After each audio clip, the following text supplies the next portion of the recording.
Welcome to SOS Media, your number one source of the latest news, opinions, and in-depth investigations that dig deeper into today's developing stories around the globe.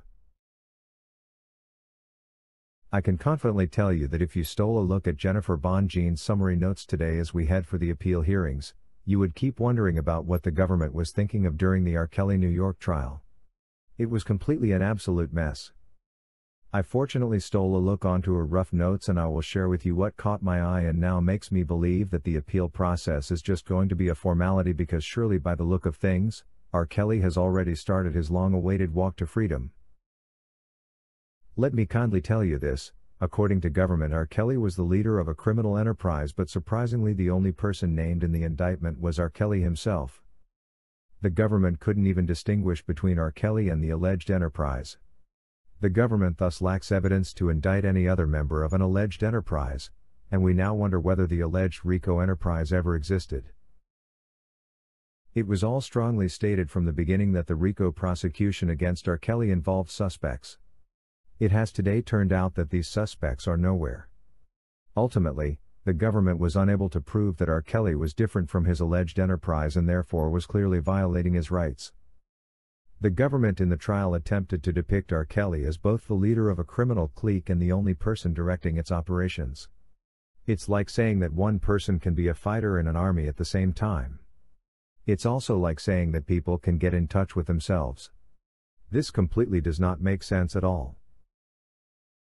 We should sadly remember that the Assistant U.S. Attorney, Maria Cruz Melendez, during her opening submission alleged that R. Kelly wasn't operating the enterprise alone but rather with other members of his inner circle, members who even to date have never been identified. We thus can confidently conclude that the realization of the fact that no other members of the so-called enterprise were named in the indictment is a red flag, confirming that the government's case was fabricated on shaky grounds. It now equates to a violation of R. Kelly's rights. Now here is the real shocker. The appeal is exposing the government's insidious tactic of indicting R. Kelly over RICO as a way to avoid the statute of limitations. It's like acknowledging everything in court just to keep the case thriving. And now here is a head-scratcher for you. It has turned out that the public prosecutors had been caught bringing up all sorts of non-accused wrongdoings or bad acts in court. That meant that people, among them his former staff who were not involved in the case, were put to the stands to confess against R. Kelly. And let's be real, having people testify against you who weren't even part of the case is pretty shady. The government's intended tactics only made to make R. Kelly look bad in the eyes of the jurors. Besides, to be honest, it is rather questionable to have people testify against you and yet they were never even involved in the case. One then wonders how R. Kelly was supposed to defend himself against the allegations which are even not part of the formal charge. The unrelenting Bonjean will be looking for answers to these questions from the government very soon. Folks, let us now look at some of the other unbelievable blows. On appeals, Bonjean unearthed that the government had gone ahead with prosecuting R. Kelly under a law repealed in and convicting R. Kelly under a law that no longer existed. The California Public Health Code that the government contends R. Kelly violated was repealed by the California legislature and was out of use at the time of his prosecution. The actual health code the prosecution claimed he violated had already been gotten rid of by the time they charged him, but they unfortunately still went through with the prosecution anyways. Bonjean has also claimed that at least 4 of the jurors publicized the fact that they prejudged R. Kelly's guilt before officially submitting their verdict. Bonjean further says that at least 2 of the jurors watched Surviving R. Kelly, the hot-headed 2019 documentary which gave voice to his alleged victims. Bonjean and team argue those characters should never have been placed on the jury. R. Kelly and his attorney, Jennifer Bonjean, also took issue with evidence that was allowed to be seen by the jurors, arguing that what ended up making it into court damaged his ability to receive a fair trial. Using a repealed law against R. Kelly is a very clear violation of his constitutional rights. The government is supposed to follow the law and use only the laws that are in force at any particular point in time.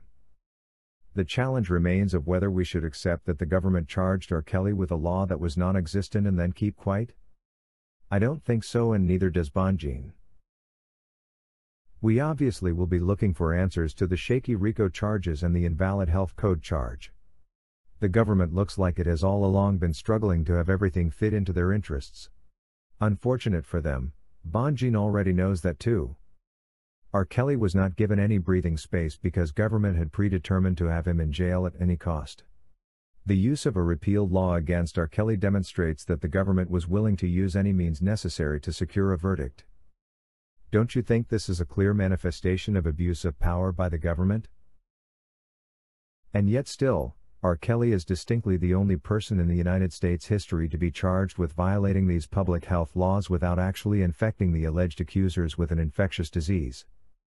What further raises our eyebrows is the fact that the two federal charges in Brooklyn, New York and those in Chicago were not combined. This is a rare scenario, but it was unfortunately seen as the preferred choice when it came to R. Kelly. To date, no one from the federal government has tried to give this explanation as to why this choice was looked at as the most appropriate for him. Bonjean has also now secured enough evidence to show that some parents of the alleged R. Kelly victims acted like conduits, linking their daughters to R. Kelly. It was further established that on most occasions, the very parents encouraged their daughters to lie about their ages. Bonjean has this also well documented in her nut-cracking summary notes. Jennifer Bonjean is also equally very unhappy and finds it shocking as to why the prosecutors not only enhanced charges against R. Kelly from misconduct to a federal offense, but also while knowing that he didn't infect any of the accusers with an infectious disease. Despite all these lies and unfortunate misinterpretations of the United States laws, we still appreciate the fact that R. Kelly rose from poverty in Chicago to become one of the world's biggest R&B stars. Well known for his smash hit, I Believe I Can Fly, and for songs such as Bump and Grind, he sold millions and millions of albums even after unclear allegations against him began circulating publicly in the 1990s. Those who have critically scrutinized R. Kelly's trials can confidently agree that justice was not served to expectation.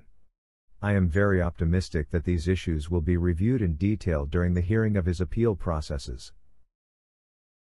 R. Kelly still enjoys support from his fan base and family, and with Bonjean's proactiveness and admirable knowledge of the law, all we can do is to keep confident the appeal will be in R. Kelly's favor. If R. Kelly and his legal team win his federal convictions, it will also help the public to regain some trust in the United States judicial system. Nonetheless, for every passing day the truth is always coming to light. And who knows? The king of R&B, Robert Sylvester Kelly, could walk to freedom sooner than one had ever imagined. Thank you for watching today's video brought to you by SOS Media.